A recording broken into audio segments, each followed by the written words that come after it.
Oke, ini adalah games. Flip a Coin, King lakukan generate tadi dari apa namanya dari internet.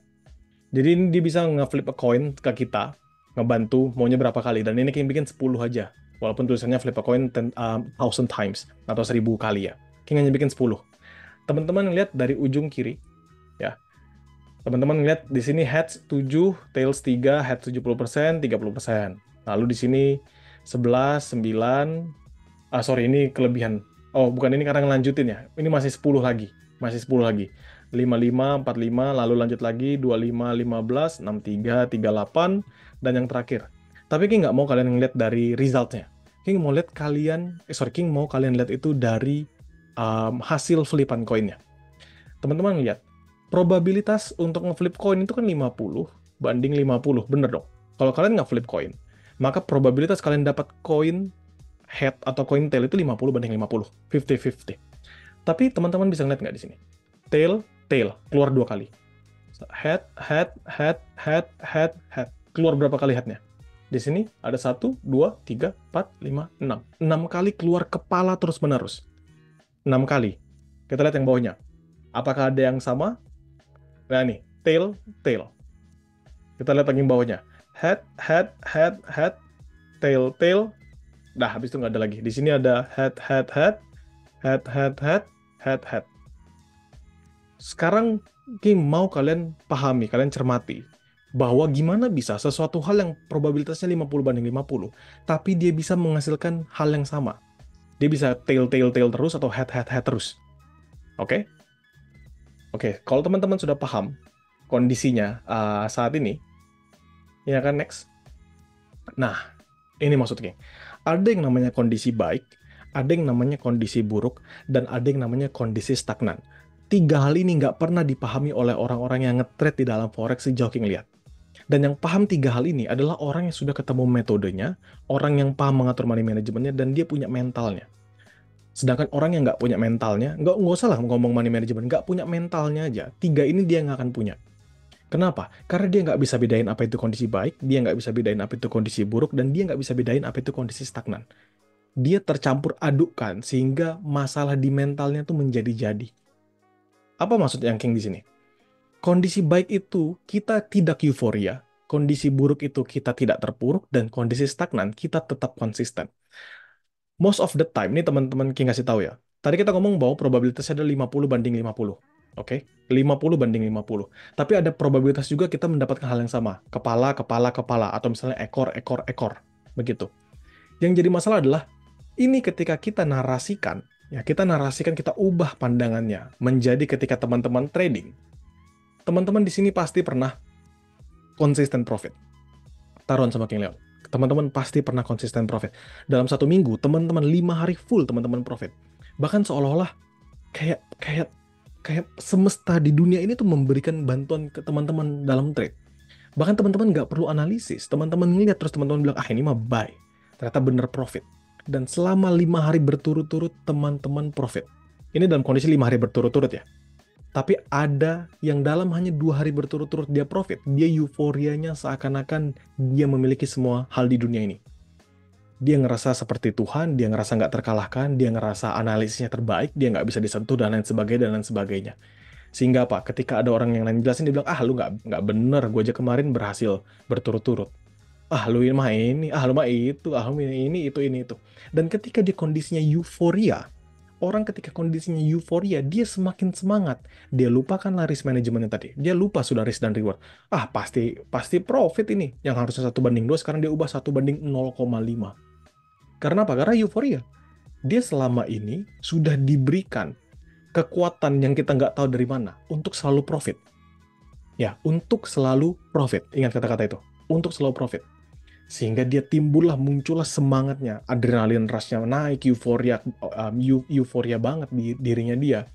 Yang nanti ketika dia sekali kena jackpot, which is ketika dia loss 1 kali, maka dia akan revenge, maka dia akan berusaha greedy, dia akan trade terus, trade terus, terus. Kenapa? Karena dia bilang, lah kemarin-kemarin saya selalu berhasil, tapi di sini kenapa saya gagal? Saya akan incar terus sampai saya profit.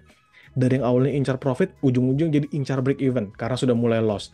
Dari yang awalnya incar break even, sekarang milih, semoga lossnya tinggal setengah. Dari yang tinggal lossnya setengah, sekarang jadi margin call. Terus bilang apa? Ini penipuan.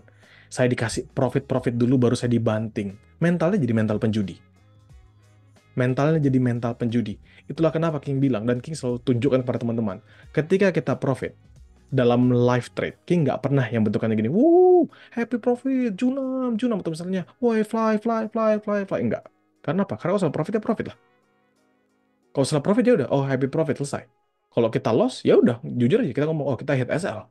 Apakah ya hit SL, terus mukanya sedih, muram, apakah kita harus kayak gitu? Nggak perlu. Kenapa? Karena nggak berpengaruh. Metode kita tetap sama. Waktu trade kita juga tetap sama. Orang yang nge-trade juga tetap sama. Tapi kalau nggak sesuai, ya udah, nggak ada yang berubah. Dan kondisi yang paling sering bikin orang mati adalah kondisi euforia. King jamin itu. Kenapa? Kita ambil contoh, teman-teman bisa ikut satu trader. Terus habis itu dalam 1 minggu full atau 2 minggu full, teman-teman profit. Profit, profit, profit, profit, profit. Terus teman-teman ngeliat kan, aduh, yang lain ini kok profitnya gede-gede ya. Saya cuma entry-nya 0,01. Sekali lah saya coba satu lot gitu. Kalau nanti orang ini ngasih sinyal lagi, saya entry satu lot. Pas entry dikasih, dia kasih satu lot, puff, MC. Mati dia. Karena satu lot dia nggak kuat. Profitnya sebelumnya udah dimakan sama XAUSD misalnya kayak gitu. Terus dia stres. Dia jadi gila. Dia bilang, wah kurang ajar ini ngasih sinyalnya loss dan lain sebagainya dan lain sebagainya. Saya jadinya MC. Kalian bisa pikir nggak? Pikir pakai otak normal aja. Gimana bisa seseorang yang 2 minggu berturut-turut profit dan hanya 1 hari dia loss, dia MC? Itu nggak akan pernah masuk di otak teman-teman. Makanya King tuh nggak pernah terganggu sama orang yang bilang, misalnya King waktu itu loss, kita pernah loss berkali-kali, yaitu dalam 1 hari kita loss berturut-turut itu 2 atau 3 kali. 3 kali kalau King nggak salah, sampai King berhenti. King tidak entry lagi. Tapi sebelumnya kita sudah profit berturut-turut banyak banget. Banyak banget. Dan di loss itu pun King juga kasih recovery-nya, kita berhasil recovery. Masalahnya apa? Masalahnya ada yang MC. Pas ditanya reason-nya apa, jawabannya adalah, saya karena terlalu nafsu King, saya entry terlalu banyak. Dan itu ya teman-teman tinggal menentukan sendiri. Itu kondisi euforia, dan ini kondisi yang paling sering bikin orang tuh mati. Kenapa? Ini orang trader-trader baru tuh mati di kondisi euforia. Taruhan sama King. Itulah kenapa orang-orang yang kayak beli kripto, mungkin teman-teman dengar dari trader-trader kriptonya A, kriptonya B, kriptonya C. Terus teman-teman ikut beli, ternyata teman-teman nyangkut di atas, terus teman-teman stres, teman-teman bilang, wah ini penipuan. Padahal nggak penipuan. Kalian beli di euforia. Harusnya kalian beli di kapan? Ya, di kondisi-kondisi yang paling tepat. King nggak akan jelasin apa karena itu teknikal. Terus di kondisi buruk, teman-teman tuh jangan terpuruk. Kenapa? Teman-teman, wah, kok ini saya 2 hari udah loss terus ya? Padahal saya entry-nya udah tepat. Wah, ini kok 3 hari saya loss terus ya? Kenapa ya? Ini kok udah hari keempat saya masih loss ya? Saya bisa profit, tapi setelah dihitung-hitung mingguan saya tetap loss. Kenapa ya bisa gini ya? Apa saya emang nggak cocok sebenarnya di dalam pasar forex? Nah itulah pertanyaan yang disampaikan ke diri kita sendiri ketika kita terpuruk. Kita trade dengan metode yang benar, kita trade di waktu yang benar, terus kita loss. Kita nggak evaluasi. Kita hanya merasa bahwa sepertinya ini bukan tempat kita bisa melakukan trading. Ini bukan tempat kita bisa sukses. Akhirnya kita berhenti. Padahal kalau teman-teman tetap bertahan, teman-teman bisa berhasil. Kenapa King bilang bisa berhasil? Karena kondisinya seperti tadi. Ada momen kalian akan dapat ekor terus. Ekor, ekor, ekor, ekor terus. Tapi apakah itu merubah perhitungan probabilitasnya? Enggak. Nggak akan merubah apapun. Jadi di situ yang teman-teman perlu pahami. Bahwa jangan sampai teman-teman ngelihat ini sebagai sesuatu hal yang kayak, ini saya harus berhenti aja. Jangan. Karena ada kondisi teman-teman selalu dapat kepala dan teman-teman selalu dapat ekor. Apakah itu menjadi reason teman-teman untuk berhenti? No. Kenapa? Karena teman-teman metodenya bagus, teman-teman money manajemennya bagus, teman-teman paham cara trade-nya bagaimana. Dan ketika teman-teman berhenti, teman-teman kehilangan momentum untuk mendorong diri teman-teman untuk lebih baik lagi. Dan yang terakhir adalah kondisi stagnan. Kondisi stagnan ini kita tetap konsisten. Teman-teman trade dalam 22 hari, 10 harinya profit, 11 harinya loss. Misal teman-teman pernah profit besar dalam 1 minggu, terus pernah loss besar dalam 1 minggu, setelah dihitung-hitung dalam mingguannya teman-teman cuma profit $5 aja. Karena kondisi apa? Stagnan. Hanya di sini-sini aja. Gede juga nggak gitu gede, drop juga nggak gitu drop. Tapi apa? Tetap konsisten. Ini sebenarnya kondisi buruk sama kondisi stagnan ini tujuannya tetap sama. Yaitu teman-teman tetap konsisten. Bedanya apa? Kalau kondisi buruk itu tendensi seseorang untuk berhenti itu lebih gede dibanding kondisi stagnan. Kenapa? Karena kondisi stagnan ini teman-teman nggak ada masalah. Metodenya kadang berhasil, kadang gagal, jadi teman-teman bisa otak-atik lagi. Tapi kalau kondisi buruk ini, metodenya tuh gagal terus. Gagal terus sampai teman-teman jadi nggak percaya diri. Tapi Ki nggak akan pernah masalah sama orang yang di kondisi buruk dan di kondisi stagnan. Yang paling bermasalah itu adalah orang di kondisi baik, teman-teman. Orang di kondisi baik itu adalah orang yang paling berbahaya. Kenapa?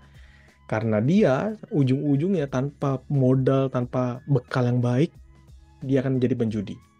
Dia modal $100, dalam 1 minggu dia jadi $10.000, dalam 2 minggu jadi $15.000, minggu ketiga dia nol. Apakah dia akan berhenti? Jawabannya enggak. Kenapa? Karena sebelumnya dia bisa ngeflip 100 jadi 10.000.